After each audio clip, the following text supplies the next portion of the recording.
Convido a amada igreja a abrir a Escritura Sagrada.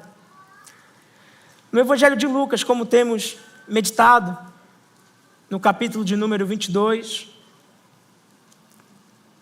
hoje nós avançaremos na meditação desse capítulo e meditaremos, se assim o Senhor permitir, dos versos 14 até 23. Então, do verso 14 a 23, a nossa meditação nessa noite. Todos irmãos acharam? Diga amém. Você está aí com o texto aberto? Lucas 22, 14 a 23. Diante de Deus. Irmãos, nós estamos aqui para estudar a Bíblia, irmãos. Nós estamos aqui para ouvir a voz de Deus. Leia a Bíblia. Busca o Senhor. Se humilhe diante dEle. Façamos isso na dependência dEle. Assim diz a palavra do Senhor. Chegada a hora, Jesus se pôs à mesa, e os apóstolos estavam com ele. Então Jesus lhes disse: tenho desejado ansiosamente comer esta Páscoa com vocês, antes do meu sofrimento. Pois eu lhes digo que nunca mais a comerei, até que ela se cumpra no reino de Deus. E pegando um cálice, depois de ter dado graça, disse: peguem e repartam entre vocês. Pois eu digo a vocês que de agora em diante não mais beberei do fruto da videira, até que venha o reino de Deus. E pegando um pão, tendo dado graças, o partiu e lhes deu, dizendo: isto é o meu corpo, que é dado por vocês. Façam isto em memória de mim. Do mesmo modo, depois da ceia, pegou o cálice, dizendo: este cálice é a nova aliança no meu sangue, derramado por vocês. Mas eis que a mão do traidor está comigo à mesa. Pois o Filho do Homem vai segundo o que está determinado. Mas ai daquele por quem ele está sendo traído. Então começaram a perguntar entre si: qual deles seria o que estava para fazer isso? Até aqui a palavra de Deus. O que você mais deseja na vida? Se você fosse anotar agora aí num papel ou no seu bloco de notas, respondendo a seguinte pergunta: o que eu mais desejo? Qual seria a sua resposta? O que você mais deseja? Eu posso lhe dar um tempo para pensar.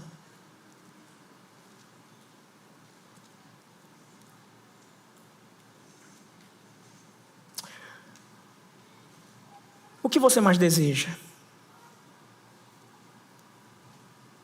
Essa pergunta está sendo respondida aqui, por meio desse curto, mas profundo texto. Nós vemos que aqueles que foram verdadeiramente transformados por nosso Senhor, a única resposta correta para essa pergunta deve ser a seguinte: o que eu mais desejo? Comunhão com Deus e com meus irmãos. O que eu mais desejo na vida? Comunhão com Deus e com meus irmãos. Mas eu lamento muito. Eu lamento muito porque nessa noite não é a resposta de muitos do que aqui estão. Eu lamento muito porque talvez seja para você o que eu direi agora. Você não valoriza a comunhão com Deus. Eu lamento muito porque talvez seja para você o que eu falarei agora. Você não tem em autoestima a comunhão com o irmão. Não. Você já foi afetado pelo vírus dessa época, do individualismo, do egocentrismo, e você não quer mais saber de comunhão. Aliás, você nem sabe o que é comunhão. Talvez para você comunhão seja um chá da tarde. Talvez para você comunhão seja compartilhar qualquer tipo de refeição, divertimento, lazer. Eu não sei qual é a sua definição de comunhão, mas a pergunta persiste: o que você mais deseja? O que você mais deseja na sua vida? A resposta daqueles que foram alcançados pela graça, transformados pelo Senhor Jesus, é comunhão com Deus e comunhão com os meus irmãos. Eu espero que, na medida que esse sermão caminhe, o seu coração possa ser transformado pelo Espírito Santo. E eu digo, o meu também. Para que, à medida que essa palavra penetre os nossos ouvidos, ela também penetre o nosso coração, e daí, causando uma transformação tal, que amemos a comunhão com Deus e amemos a comunhão com os nossos irmãos. Eu espero que você entenda isso, para a glória do nosso Senhor. Vamos ao texto. Mas antes disso, deixa eu lhe dar a estrutura desse sermão, para você que anota. Do verso 14 ao verso 18, nós temos um Deus que deseja comunhão. Do verso 14 a 18, um Deus que deseja comunhão. Do verso 19 a 20, um Deus que garante comunhão. Ele deseja e ele garante comunhão. E no verso 21 a 23, um homem que odiava comunhão. Espero que você não esteja narrado aqui. O título desse sermão não poderia ser outro. O título desse sermão é Desejando Comunhão. E o que eu espero nessa noite, irmãos, é que seja de fato isso que o Espírito Santo opere no nosso coração. Um desejo ardente por comunhão com Deus e com os nossos irmãos. Agora sim, verso 14 diz assim: chegada a hora. Chegada a hora do quê? Da Páscoa, que estava sendo preparada pelos discípulos, mas que antes de ser preparada pelos discípulos, foi preparada pelo Senhor. Você tem que recordar do sermão anterior, onde o pastor Wanderson pregou a respeito da ordem que Deus deu aos seus discípulos para preparar o cenáculo, a fim de que tudo o que fosse necessário para que a Páscoa ocorresse, estivesse ali estabelecido. E agora chegou o momento, chegou a hora. Numa linguagem teológica, a plenitude dos tempos. Esse texto aqui, ou essa expressão, chegada a hora, ela ressoa o que o apóstolo Paulo diz em Gálatas 4, 4 e 5. Ou seja, Gálatas 4, 4 e 5. Que diz que, vindo à plenitude dos tempos, Deus enviou o seu Filho, nascido de mulher, nascido sob a lei. E no verso 5 vai dizer o propósito: para ser entregue ou sacrificado em favor de pecadores. É chegada essa hora. Estamos aqui numa quinta-feira, antecedendo o dia da crucificação, a sexta-feira da paixão, tal como conhecemos. Então nós estamos de fato um dia antes do episódio da cruz. E o nosso Senhor, na iminência de sua morte, está em comunhão com Deus Pai, acatando no seu coração os propósitos estabelecidos por seu Pai, sendo obediente em tudo, até a morte de cruz, e em comunhão com seus irmãos, com seus discípulos, com seus servos amados. Esse é o nosso Senhor e essa é a hora da ceia ou da Páscoa no cenáculo. Jesus se pôs à mesa, diz o texto. Você não pode imaginar uma mesa ocidental. A mesa que está sendo colocada aqui não é tal como a mesa da sua casa, com uma certamente alta, com cadeiras. Não era assim. A mesa do tempo de Jesus, ela era diferente. Não é como a mesa da pintura de Da Vinci, A Última Ceia. Todo mundo conhece essa pintura, né? A Última Ceia de Da Vinci. Pronto, aquela não é a mesa de Jesus. A mesa de Jesus, na verdade, ela é chamada de triclínio. É uma mesa bem baixa, quase que no chão, rente ao chão. E o costume era de se debruçar com a mão esquerda nessa mesa, como apoio, e comer com a mão direita. A palavra que está sendo usada aqui, se pôs à mesa, é de fato, é literalmente a palavra reclinar-se, Porque era assim, se tivéssemos naquela época, nós não iríamos sentar, nós iríamos reclinar, porque essa mesa é um tanto diferente. Ela era em formato de U, e no meio ficava o espaço justamente para servir as refeições. E lá estava o nosso Senhor Jesus, no centro dessa mesa, reclinado nela, ao redor dele, os seus discípulos. Como diz o texto, olha só, os apóstolos estavam com ele, todos os irmãos, André, Bartolomeu, Tiago, filho de Alfeu, Tiago, filho de Zebedeu, João, Judas, Tadeu, Mateus, Pedro, Filipe, Simão, Tomé e também, até então, Judas Iscariotes estava aqui presente. Jesus no centro da mesa, posto à mesa, reclinado, arrodeado por seus discípulos. Você consegue imaginar essa cena? Ok. E aí Jesus, no verso 15, ele toma a palavra. Olha o que diz o verso 15. Então Jesus lhes disse: tenho desejado ansiosamente comer esta Páscoa com vocês. Foi daqui que eu tirei o título do sermão. Desejando a comunhão. Por quê? Porque essa palavra aqui nos chama a atenção.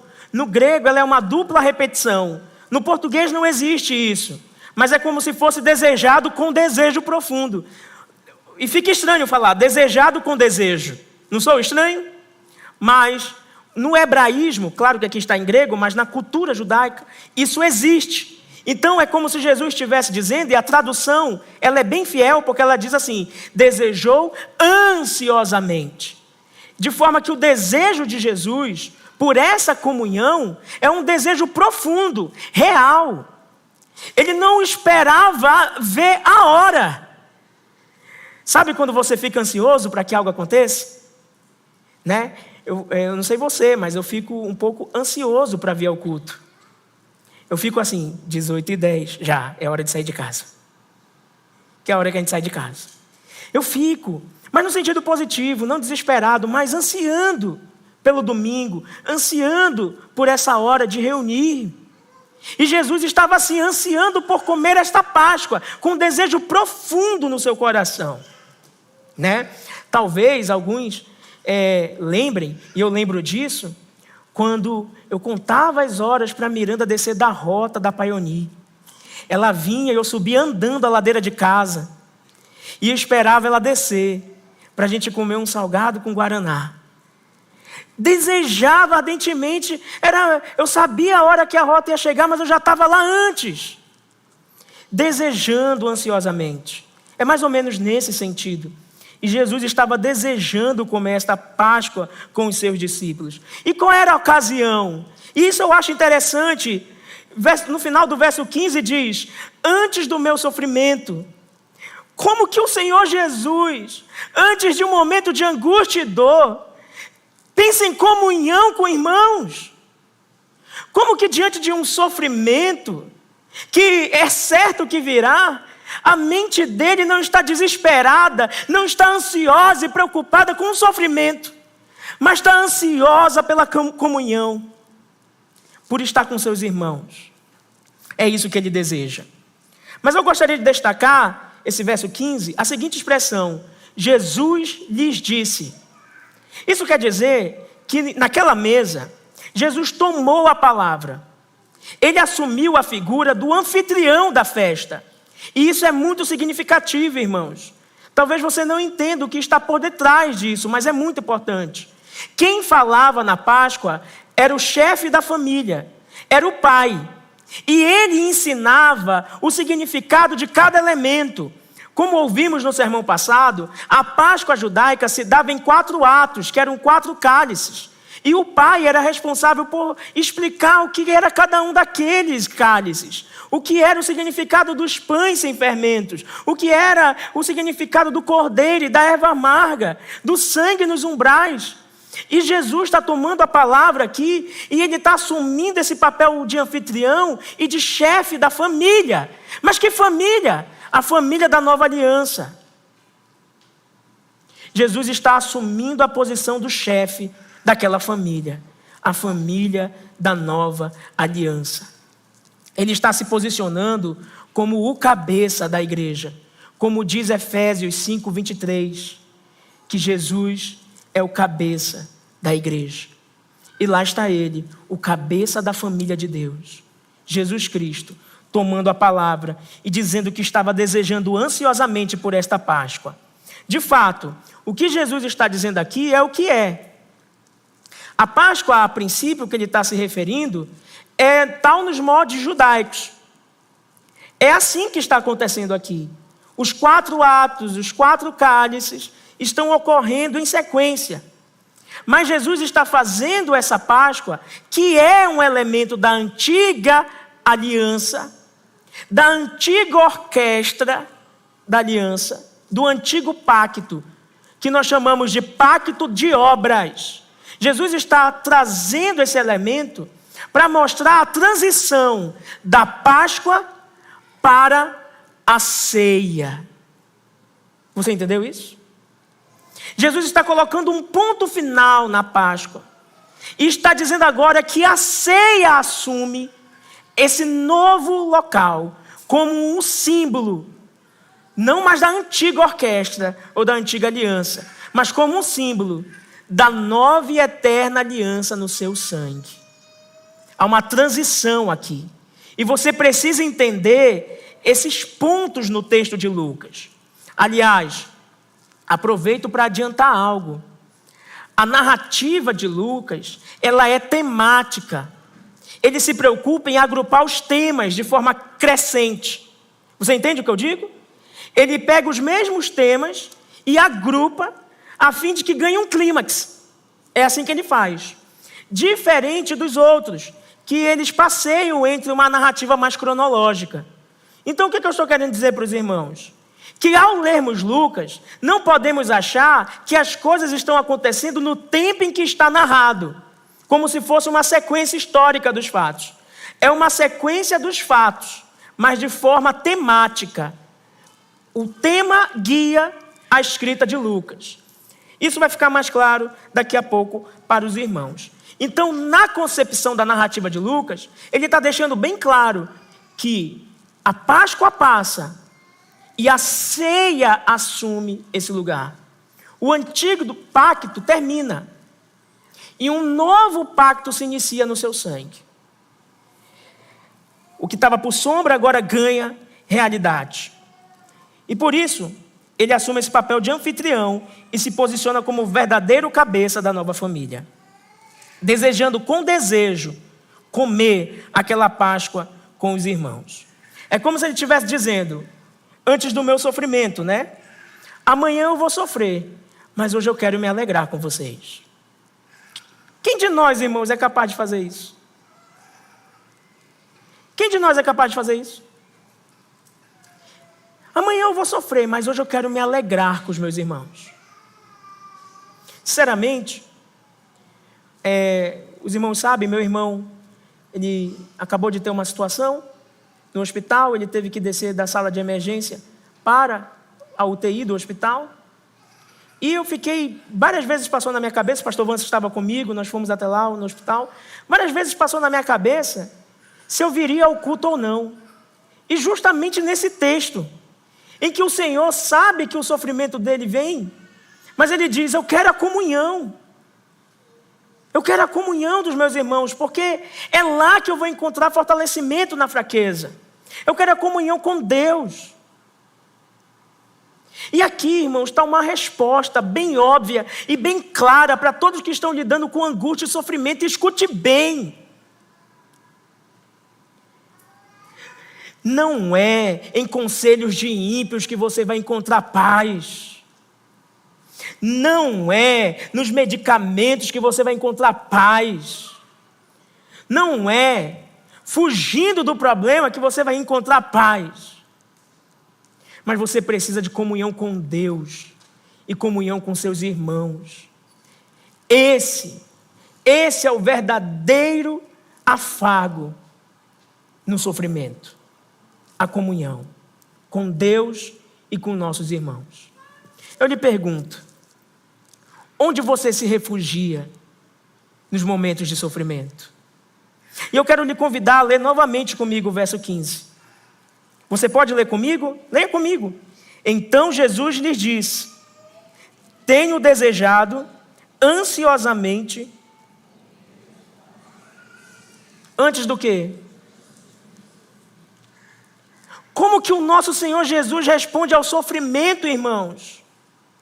Ele responde desejando comunhão. Eu sei que eu vou sofrer amanhã, mas hoje eu quero estar em comunhão com os meus irmãos. A comunhão cura a nossa alma. A comunhão nos dá força para enfrentarmos as adversidades. Não quer dizer que o cenário vai mudar, mas saímos fortalecidos para enfrentarmos o que nos vier. E de fato, o cenário para Jesus não mudou. A morte dele ainda seria no dia seguinte. O martírio dele era certo e decretado, e ele sabia disso. Mas ainda assim, ele não procurou fugir, ele não procurou correr, ele não procurou se afastar da comunhão com Deus e da comunhão com seus irmãos. Preste atenção no que eu vou lhe dizer agora. Escute com atenção o que eu vou lhe dizer. O que você mais precisa na sua vida, escute que eu estou dizendo, o que você mais precisa na sua vida é comunhão com Deus e comunhão com irmãos que te amem de verdade. É o que você mais precisa na sua vida. As demais coisas, elas podem vir ou não vir, mas isso é o que mais precisamos. Precisamos da igreja. A igreja não é um acidente. A igreja é a comunidade do pacto. A igreja é o povo da aliança. A igreja é a noiva de Cristo. E nós precisamos ansiar pela comunhão nesse corpo e com o cabeça desse corpo, que é Cristo Jesus. O Senhor prosseguiu e no verso 16 lemos: pois eu lhes digo que nunca mais a comerei, até que ela se cumpra no reino de Deus. Irmãos, perceba o quanto Cristo está consciente. Para você entender o verso 16 é bem simples. O que o nosso Senhor está dizendo são palavras de despedida. Você entende assim? Ele está dizendo: é hoje que eu vou comer essa ceia com vocês, mas eu nunca mais comerei, até que no reino esse mesmo banquete se reproduza. Então o nosso Senhor Jesus, ele participou desta última ceia e participará agora apenas das bodas do Cordeiro. É isso que significam essas palavras. É uma despedida, porque ele está dizendo que não vai mais comer nessa mesa de comunhão, porque a sua morte é no dia seguinte. Ele certamente vai ressuscitar e vai aos céus com o Pai. Porém, também é palavra de esperança, porque ele diz assim: até que essa ceia se cumpra no reino. Como assim? Para onde essa ceia aponta? Onde o Senhor vai estar sentado na mesa, e todos nós que somos dele vamos estar ao redor dessa mesa, desfrutando desse banquete maravilhoso. Você crê assim? Ele repete essa verdade do verso 16 no verso 18. É muito importante, quando há uma repetição, é porque é algo significativo. O Senhor Jesus está nos ensinando que nós estamos entre duas mesas, irmãos. A mesa do cenáculo e a mesa da boda do Cordeiro. Toda a ceia que nós realizamos aponta para essa última ceia, mas ao mesmo tempo aponta para a ceia que já passou, onde o Senhor Jesus instituiu como deveríamos trazer à memória o seu sacrifício e a sua vitória. Nós estamos entre duas mesas, a mesa do cenáculo e a mesa do reino. Nós estamos aguardando aquela, mas enquanto isso, nós tipificamos ela por meio dessa mesa, que inclusive está aqui diante dos seus olhos. Fazendo isso até que ele venha, até que ele se manifeste. Há uma esperança. No reino, o Senhor se sentará conosco para comer conosco. E isso é fisicamente. Você entende a bênção disso? Hoje, nessa ceia, nós contamos com a presença de Jesus, sim ou não? Mas que tipo de presença? Espiritual. Mas naquela última ceia que nós ansiamos, Ele estará conosco como? Fisicamente. Nós, pela graça, poderemos fazer como João, reclinar a nossa cabeça no peito do Senhor. Você deseja isso? Lembra da pergunta, o que você mais deseja? E a pergunta é, você deseja isso? Você deseja essa comunhão com Cristo? É esse o anseio da sua alma verdadeiramente, irmão? Eu queria lhe convidar a ler Isaías 25, por gentileza. Isaías 25. Verso 6 até o verso 9. Isaías 25, verso 6 a 9. Diz assim: todos que encontraram, digam amém. O Senhor dos exércitos dará neste monte um banquete para todos os povos. Será um banquete de carnes suculentas e vinhos envelhecidos, carnes suculentas com tutanos e vinhos envelhecidos bem clarificados.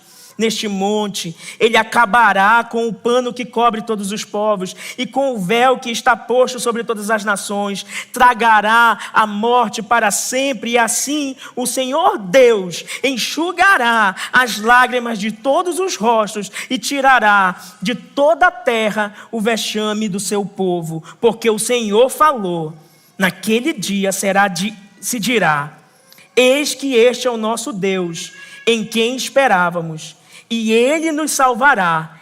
Este é o Senhor a quem aguardávamos. Na sua salvação exultaremos e nos alegraremos. Amém. Aqui é uma promessa viva de que o pranto será enxugado e de que a alegria tomará conta do nosso coração naquele grande e último dia. Tal qual eu convido você também a ir até Apocalipse, capítulo 19. Apocalipse 19, por gentileza, irmãos.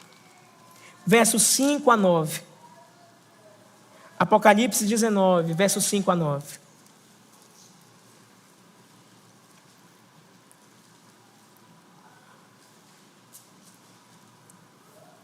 Diz assim: e do trono saiu uma voz que dizia: louvem o nosso Deus, todos vocês, os seus servos, todos os que temem, os pequenos e os grandes.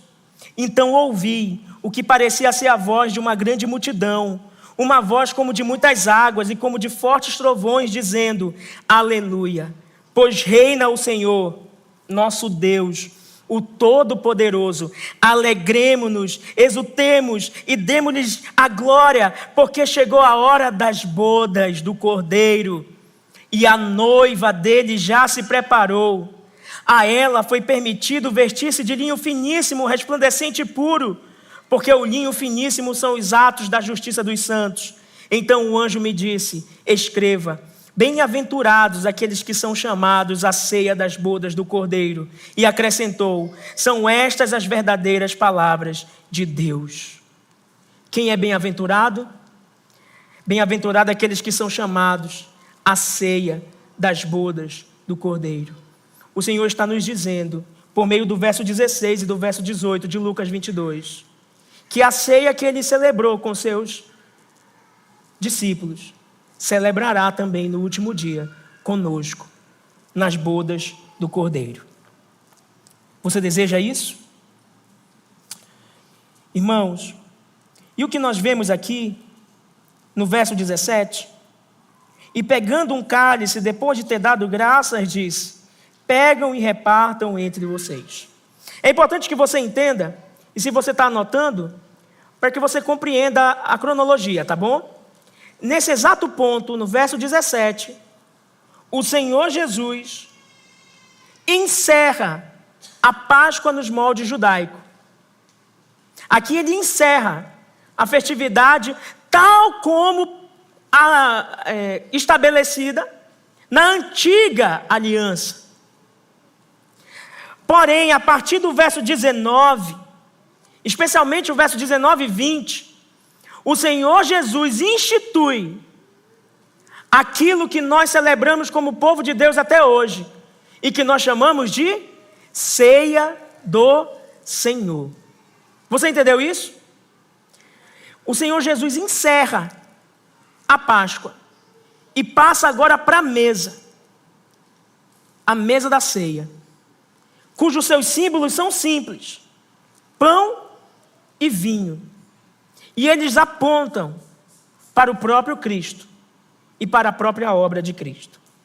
Então, no verso 19 e 20, diz assim, leia comigo: e pegando um pão, tendo dado graças, o partiu e lhes deu, dizendo: isto é meu corpo que é dado por vocês, façam isto em memória de mim.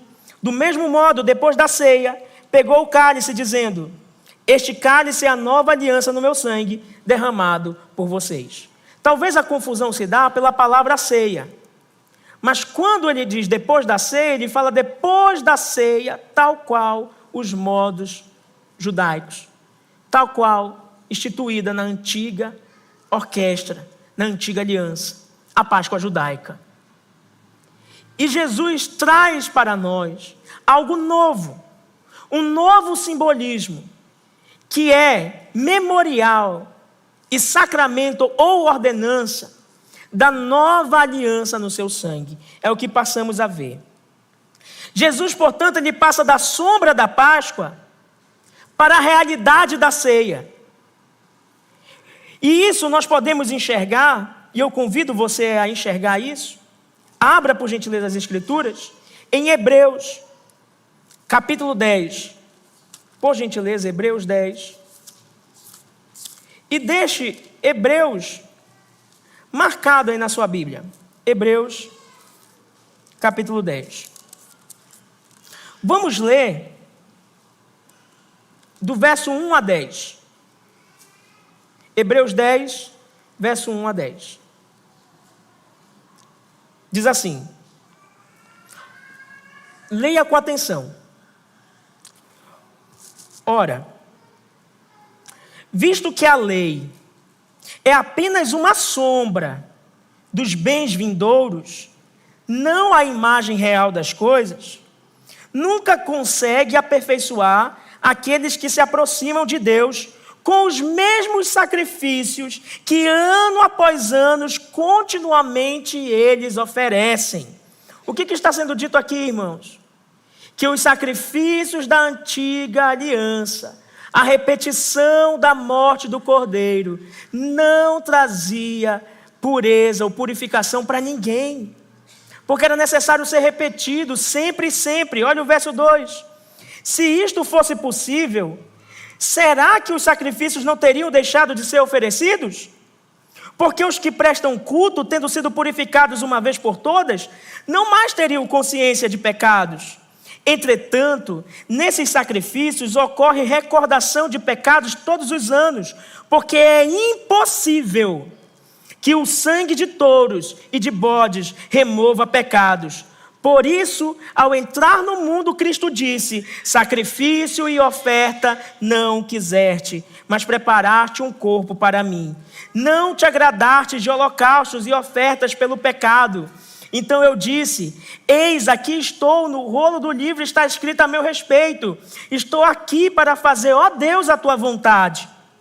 E aqui nós temos uma citação do Salmo 40, que o autor de Hebreus carrega para dentro do seu texto. E no verso 8 é dito: depois de dizer como acima, sacrifícios, ofertas, holocaustos e ofertas pelo pecado não quisestes, nem deles te agradastes, coisas que se oferecem segundo a lei, no segundo momento acrescentou: eis, aqui estou para fazer, ó Deus, a tua vontade. E preste atenção nessa expressão do autor aos Hebreus. Ele remove o primeiro para restabelecer o segundo. Do que está se falando aqui? Da transição, da confiança no antigo pacto para o novo pacto. Na confiança no sangue de bodes, carneiros, bezerros e touros, para a confiança no único sangue que é capaz de remir e de lavar um pecador. Que é o sangue de quem? De Jesus Cristo. O verdadeiro Cordeiro de Deus que tira os pecados do mundo. No verso 10 ele diz, nessa vontade, na vontade de quem? De Jesus, de se entregar. É que temos sido santificados mediante a oferta do corpo de Jesus Cristo. Quantas vezes? Uma vez por todas. De forma que não há mais repetição. Irmãos, há uma visão escatológica que diz que os sacrifícios vão ser retomados. Isso não faz sentido nenhum, amados irmãos. O Cordeiro de Deus, o sacrifício definitivo, foi nos entregue por graça e pela vontade do próprio Cordeiro. Não há necessidade de repetição. Ele graciosamente se entregou por nós. Perceba que Jesus, no texto de Lucas 22 que estamos meditando, ele não fala de Moisés, ele não fala do Egito, ele não fala de Cordeiro Pascal, porque isso eram sombras. Mas quando ele olha para o pão e quando ele olha para o cálice, ele diz o quê? Para o pão, isto é o meu corpo. E para o cálice, ele diz, isto é o meu. O simbolismo agora não está mais no Cordeiro, não está mais em Moisés, não está mais no passado, não está mais no Egito, não está mais no Cordeiro. O simbolismo agora é quem? Aponta para quem? Para Ele, para o cumprimento nele, para o corpo e para o sangue dele, que foi entregue em favor de pecadores. Por isso eu queria convidar você que ainda está em Hebreus 10, a ler comigo, a partir do verso 11 até o 18, para a gente concluir essa ideia. Diz assim, e leia com bastante atenção. Ora, todo sacerdote se apresenta dia após dia, para exercer o serviço sagrado e oferecer muitas vezes os mesmos sacrifícios que nunca jamais podem remover pecados. Jesus, porém, tendo oferecido para sempre um único sacrifício pelos pecados, assentou-se à direita de Deus, aguardando daí em diante até que os seus inimigos sejam postos por estrados dos seus pés. Porque com uma única oferta, aperfeiçoou para sempre os que estão sendo santificados. E disto nos dá testemunho também o Espírito Santo, porque após ter dito, esta é a aliança que farei com eles. Depois daqueles dias, diz o Senhor, imprimirei as minhas leis no coração deles e as inscreverei sobre a sua mente. Acrescenta, também dos seus pecados e das suas iniquidades jamais me lembrarei. Ora, onde há remissão de pecados, não existe mais necessidade de sacrifícios pelo pecado. É o corpo e o sangue dele, entregue por nós, que anula toda a necessidade de qualquer outro sacrifício. Porque ele é perfeito, porque ele é suficiente. Ele é o único necessário. Nem esforço humano, nem entrega humana, nem qualquer sacrifício pode lhe garantir a graça e o favor, a não ser o sangue do Senhor Jesus entregue por vós. E eu acho lindo, irmãos, essa expressão. Olha para o verso 19, por gentileza. Verso 19, isto é o meu corpo, que é dado por vocês. E mais uma vez no verso 20, o meu sangue, derramado por vocês. O nosso Senhor Jesus é aquele que se entrega deliberadamente. E aqui, o verso 20, nas palavras do próprio Senhor Jesus, mostram que nós estamos de fato diante de uma nova aliança. Porque ele diz, do mesmo modo, depois da ceia, pegou o cálice dizendo, este cálice é a nova aliança no meu sangue derramado por vocês. Com essas palavras, o Senhor Jesus institui a ordenança da ceia, para que nós possamos observar como memorial, porque olha o que diz o final do verso 19, façam isto em memória de mim. De forma que, irmãos, toda vez que nós comemos do pão e bebemos do cálice, nós estamos fazendo isso em memória de Cristo, olhando para o seu sacrifício, que tomou o lugar de nós, pecadores, na cruz, a fim de nos remir e lavar com seu poderoso sangue. E esse é o Evangelho. Essa é a mensagem da cruz. Jesus encerra a sombra, que é a Páscoa, mas ele inaugura a realidade, que é a ceia. A Páscoa, ela só olhava para trás, ela só olhava para o Egito e para a libertação do povo do Egito. Mas a ceia não.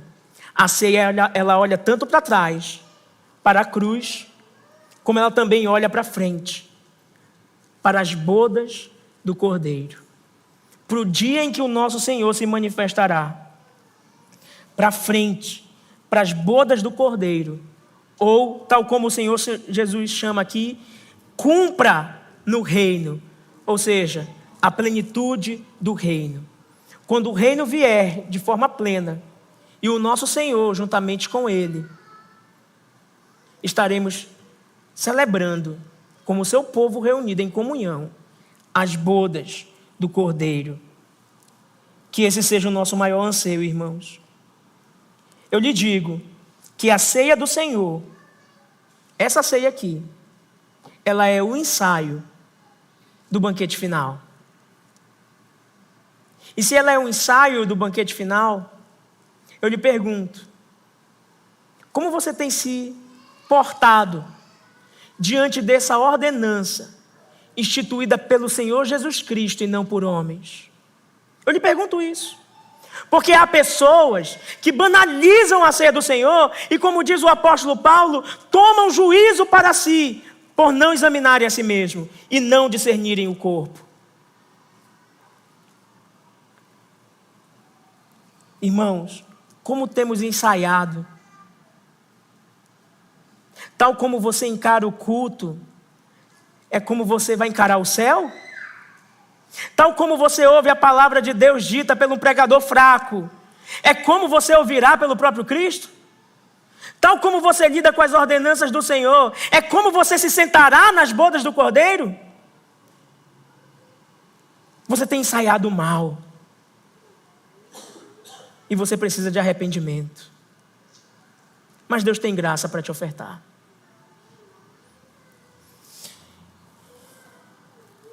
A ceia do Senhor é o antegozo, é o deleite antecipado, é um pedaço da glória. Que possamos encarar assim. Portanto, quem instituiu a ceia? Foi o próprio Cristo, não homens. Você concorda com isso? É o que o apóstolo Paulo disse. Eu convido você para 1 Coríntios, capítulo 11. 1 Coríntios, capítulo 11. No verso de número 23. Diz assim, olha o que o apóstolo Paulo diz. Porque eu recebi do Senhor. Foi instituída por Cristo e foi passada aos apóstolos. E chegou até nós por meio do registro das Escrituras. É da parte de Deus que celebremos a ceia do Senhor. Porque eu recebi do Senhor. Mas ele também diz, o que também vos entreguei, foi entregue a nós. E aqui tem uma série de orientações de Paulo, para como devemos encarar esse banquete, de pão e de vinho, com autoexame sincero, discernindo o corpo. Porque veio da parte de Cristo, e como que nós podemos banalizar algo que vem da parte diretamente de Cristo? Nós estamos diante de um feixe celestial. O Deus de toda a glória desceu para nos deixar a instituição desse banquete maravilhoso. E como temos lidado diante dele?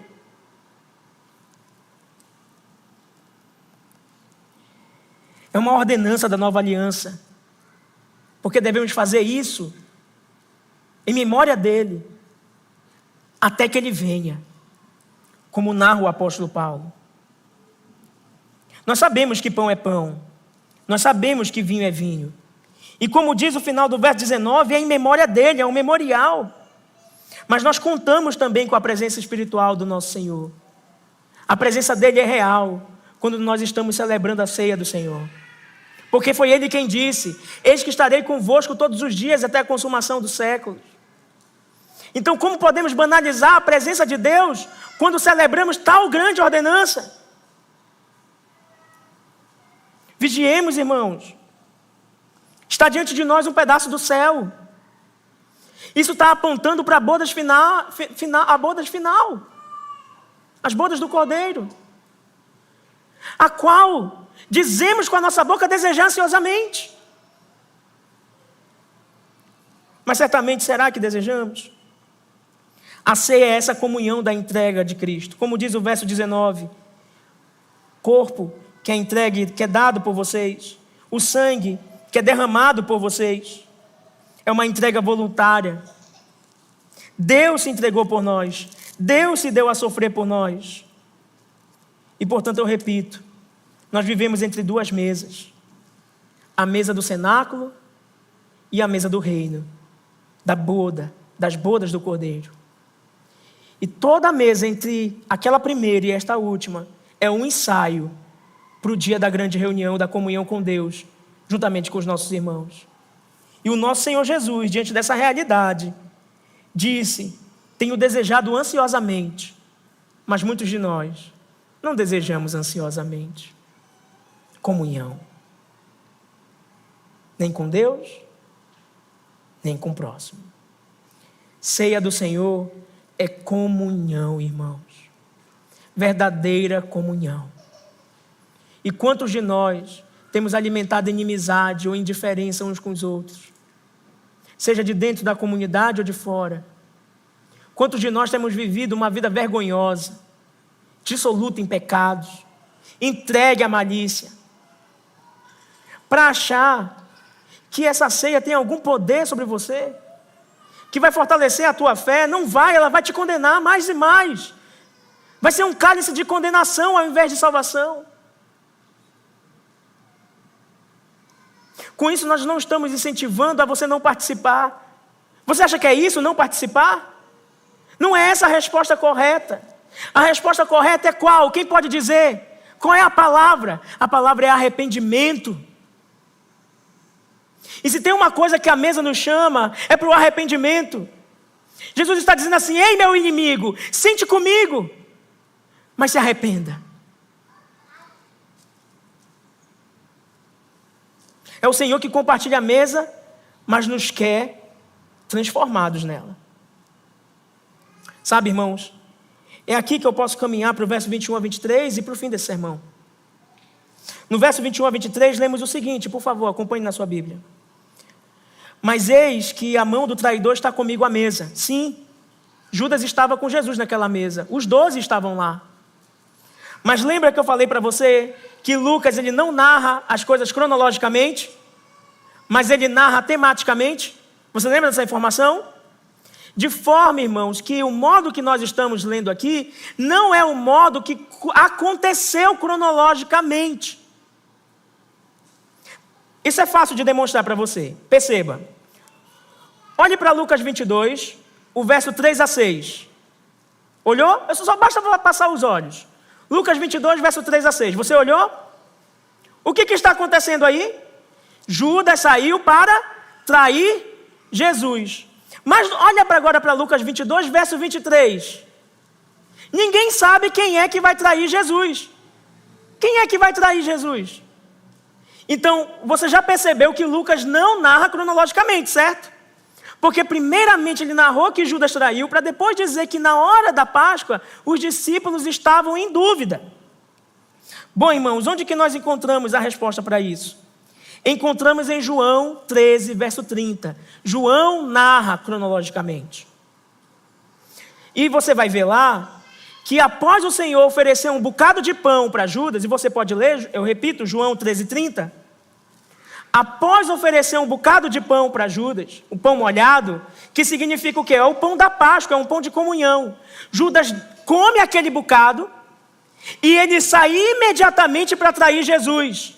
Somente depois a ceia do Senhor é instituída por Jesus como um símbolo da nova aliança.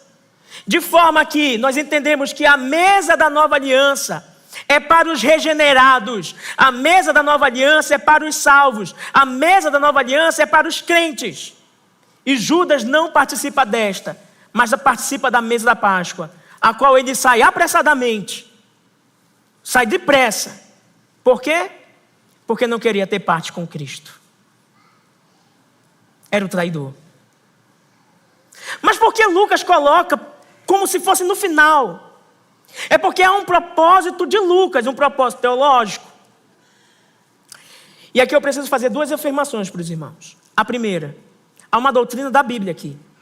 Qual? A Bíblia ela é inerrante. A Bíblia não tem contradição. E se nós não entendemos algo na Bíblia, é porque o problema está em nós e não na Bíblia. E Bíblia interpreta a Bíblia.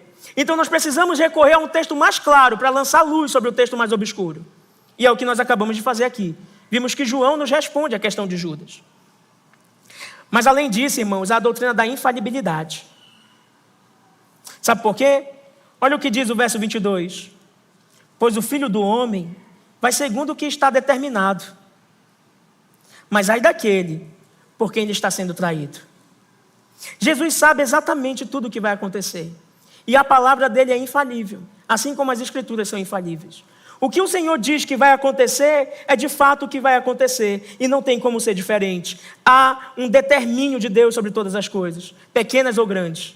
Assim como ele determinou a pequena celebração da ceia, organizando cada elemento, ele orquestrou também o grande sacrifício do Cordeiro na cruz, para a salvação de pecadores. E não tem como ser diferente. Sabe o que nós estamos vendo aqui? A soberania de Deus e a responsabilidade humana juntas. Quer ver? Se você ler assim, verso 22, a parte A. Pois o Filho do Homem vai segundo o que está determinado. O que nós temos aqui? Qual é a doutrina?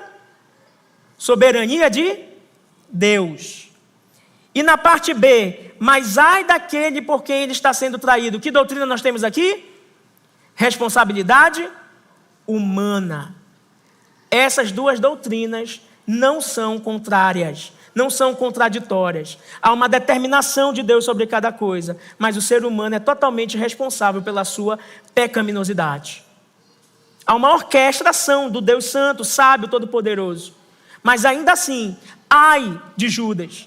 Nas outras versões, ou nos textos paralelos, a respeito de Judas, me refiro aqui a Mateus 26, 22 e a Marcos 14, 19, é dito que, ai daquele, né? O texto diz, era melhor que nem tivesse nascido. Irmãos, aqui nós temos uma aplicação e eu preciso que você ouça com atenção. Escuta com atenção o que eu vou lhe dizer.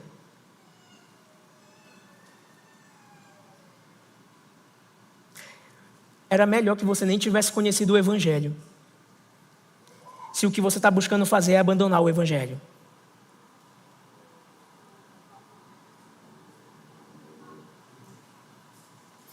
Era melhor que você nem tivesse conhecido a verdade sobre o Cristo Salvador que transforma pecadores. Se o que você está pensando fazer e faz todos os dias é abandonar Cristo. Era melhor que você nem tivesse nascido.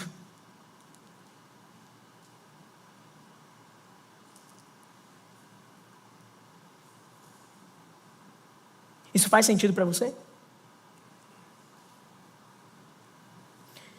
Que a sua resposta hoje seja arrependimento. Eu encerro com o verso 23 que diz assim: então, começaram a perguntar entre si qual deles seria o que estava para fazer isso. Irmão, sabe o que eu acho interessante nesse texto? Qual deles estava para fazer isso? É que eles não estavam fazendo assim, ó. Imagine todos os 12 discípulos ali, quer dizer, Judas estava ainda nesse momento. Todos os 12 ali e se perguntando, Judas Tadeu perguntando, será que é Mateus? Pedro perguntando, será que é o Filipe? João perguntando, será que é Simão ou Tomé? Quando você lê o verso 23, você acha que a cena é essa? Um perguntando, será que é Beltrano? Quem vai me trair? Será que é fulano? Eu lhe afirmo que não. Sabe qual é a pergunta que ele estava fazendo aqui? E você deveria estar fazendo agora, nesse momento? Qual é a pergunta? Será que sou eu? É essa a pergunta que eles estavam fazendo. E agora eu quero que você abra em Marcos 14, 19. Marcos 14, 19, por gentileza.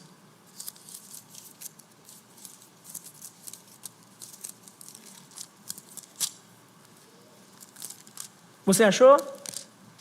Diga amém. 14, 19. Vamos ler juntos? Mas leia mesmo, vocês estão me abandonando. E eles começaram a entristecer-se e a perguntar-lhe um por um.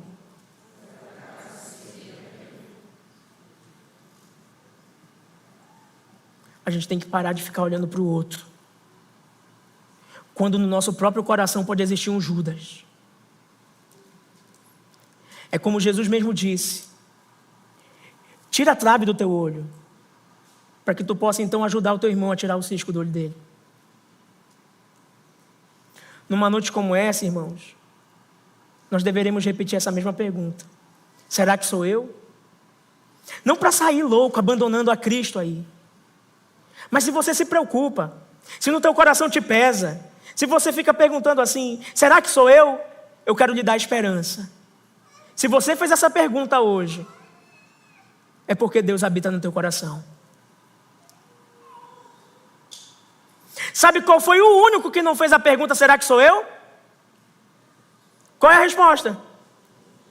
Porque ele sabia que era ele quem haveria de trair. Sabe o que isso nos ensina? Que a ceia é um ambiente de autoexame. A ceia, ela tem que ter esse questionamento interno. E nós devemos encarar ela com uma consciência de fragilidade. Humildade de não confiar em si mesmo. Precisamos de humildade de não confiar em nós mesmos. E olhar para dentro de si com integridade e dizer: está aqui meu coração, Senhor, diante de ti. Toma. Avalia. Mede, mensura com a tua régua. E me aprova no mérito de Cristo Jesus.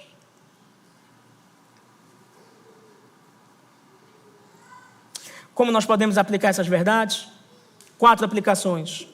Em primeiro lugar, aprenda a sofrer para a glória de Deus. Faz sentido essa aplicação diante do texto? Jesus, diante do seu sofrimento, ele não fica sofrendo ansiosamente, nem se lamentando. Ele acata o que Deus determinou para a vida dele. É como diz a música Espinhos, do grupo Logos. Quem conhece essa música? Que diz assim: Senhor, se estou por ti sendo provado, quero aprovado ser. Se as pontas aguçadas da coroa te feriram, ó cabeça, eu que sou corpo, parte do teu corpo não devo reclamar. Se a cabeça é ferida, o corpo não sente? E o nosso Senhor não foi ferido, por que nós não sentiríamos? Que possamos sofrer para a glória de Deus. A nossa resposta para o sofrimento, a partir de hoje, aprendendo com Jesus, deve ser comunhão. Comunhão com Deus e comunhão com os nossos irmãos. Procure o seu irmão no sofrimento. Ele vai ser instrumento do Senhor para a tua edificação. Para de se isolar, para de se esconder, para de ser um rato. E busca a luz. Por que você tem tanto medo da luz? Como diz também uma música do grupo Logos: mas nunca é tarde não. Sai da escuridão. Há um novo dia, uma nova manhã.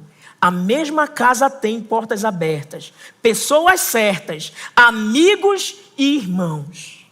Você precisa de amigos e de irmãos do reino para que você saia da escuridão da sua alma. Em segundo lugar, é óbvia essa aplicação. Não banalize a ceia do Senhor. Irmãos, estamos dominicalmente diante da ceia. Ela é o símbolo da nova aliança. Sabe? As mulheres que foram pedidas em casamento e que tiveram a oportunidade de usar um anel do compromisso de noivado, da aliança de noivado. Sabe como isso funciona? Olham para a aliança e se lembram do casamento que virá. Olham para a aliança e se lembram do casamento que vai acontecer. E ficam ansiosas.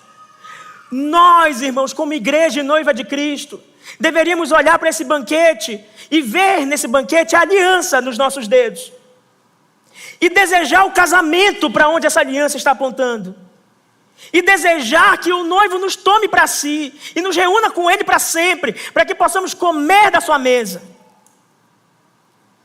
A ceia do Senhor é como um anel de compromisso, de aliança.